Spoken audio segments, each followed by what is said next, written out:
We hear about calories all the time. How many calories are in this cookie? How many are burned by 100 jumping jacks, or long-distance running, or fidgeting? But what is a calorie really? And how many of them do we actually need? Calories are a way of keeping track of the body's energy budget. A healthy balance occurs when we put in about as much energy as we lose. If we consistently put more energy into our bodies than we burn, the excess will gradually be stored as fat in our cells and will gain weight.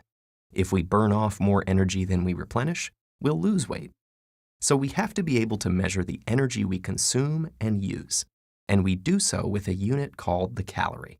1 calorie, the kind we measure in food, also called a large calorie, is defined as the amount of energy it would take to raise the temperature of 1 kilogram of water by 1 degree Celsius. Everything we consume has a calorie count, a measure of how much energy the item stores in its chemical bonds. The average pizza slice has 272 calories. There are about 78 in a piece of bread, and an apple has about 52. That energy is released during digestion and stored in other molecules that can be broken down to provide energy when the body needs it. It's used in 3 ways. About 10% enables digestion, about 20% fuels physical activity, and the biggest chunk, around 70%, supports the basic functions of our organs and tissues. That third usage corresponds to your basal metabolic rate, a number of calories you would need to survive if you weren't eating or moving around. Add in some physical activity and digestion, and you arrive at the official guidelines for how many calories the average person requires each day: 2,000 for women and 2,500 for men. Those estimates are based on factors like average weight, physical activity, and muscle mass. So does that mean everyone should shoot for around 2,000 calories? Not necessarily.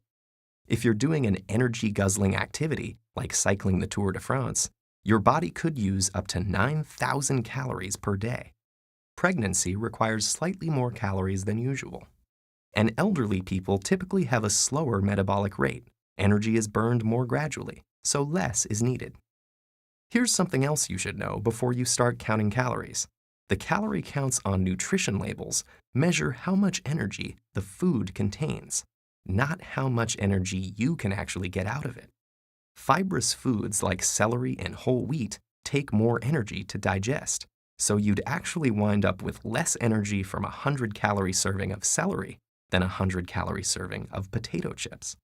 Not to mention the fact that some foods offer nutrients like protein and vitamins, while others provide far less nutritional value.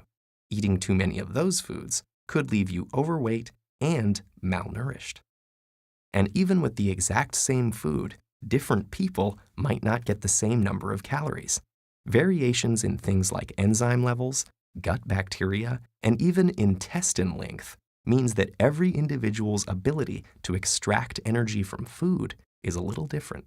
So a calorie is a useful energy measure, but to work out exactly how many of them each of us requires, we need to factor in things like exercise, food type, and our body's ability to process energy.